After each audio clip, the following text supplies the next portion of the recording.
विजयनगर में राजा वीरसेन राज करते थे। वो बहुत ही समझदार और न्यायप्रिय राजा थे। राजा वीरसेन का एक बेटा था, राजकुमार आर्यन। आर्यन अपनी बुद्धिमत्ता और बहादुरी के लिए जाने जाते थे। वो अपनी दयालुता के लिए भी प्रसिद्ध थे।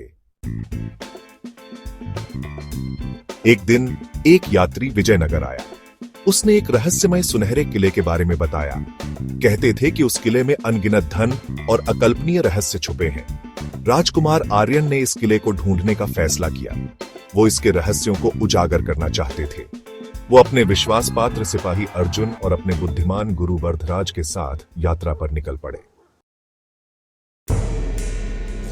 पहली चुनौती जल्दी ही सामने आ गई।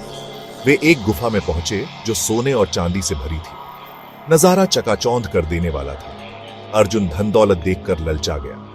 वो खजाना लेना चाहता था। वरदराज ने उसे चेतावनी दी। उन्होंने कहा कि लालच बुद्धिमान व्यक्ति को भी अंधा बना सकता है। आर्यन भी उनकी बात से सहमत हुए। वे गुफा से बाहर आ गए। उनका लालच अधूरा ही रहा। भाग 4, सच्चाई की जीत। आगे एक खूंखार शेर ने उनका रास्ता रोक लिया। अर्जुन ने अपनी तलवार निकाल ली, लड़ने के लिए तैयार। वरदराज ने उसे रोक दिया। उन्होंने शेर से धीरे से बात की, उसे अपनी यात्रा का उद्देश्य बताया। शेर रास्ता छोड़कर हट गया। आर्यन ने एक बहुमूल्य सबक सीखा। सच्चाई में ताकत से ज्यादा शक्ति होती है। भाग 5, धैर्य एक गुण है। उनकी आखिरी परीक्षा एक तेजी से बहने वाली नदी थी। उसे पार करने का कोई रास्ता नहीं दिख रहा था। अर्जुन बेचैन था। वो नदी में कूदकर तैरकर पार जाना चाहता था। वरदराज ने धैर्य रखने की सलाह दी।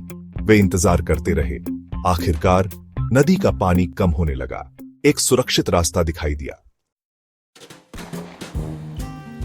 भाग 6, सुनहरे किले का रहस्य। आखिरकार वे सुनहरे किले पर पहुंच गए। ये वैसा नहीं था जैसा उन्होंने सोचा था। धन दौलत की बजाय उन्होंने वहां कैद लोगों को पाया। किला खजाने का भंडार नहीं बल्कि एक जेल थी। आर्यन ने अपनी बुद्धि का इस्तेमाल करके पिंजरे खोले और कैदियों को आजाद कराया। सुनहरे किले का असली खजाना यही था, दया और दूसरों की मदद करना। आर्यन, अर्जुन और वरदराज विजयनगर लौट आए। उन्होंने चुनौतियों का सामना किया और साहस, ईमानदारी और धैर्य से उन्हें पार किया। आर्यन ने सीखा कि असली धन दौलत नहीं होती, बल्कि ज्ञान, दयालुता और जरूरतमंदों की मदद करने में है।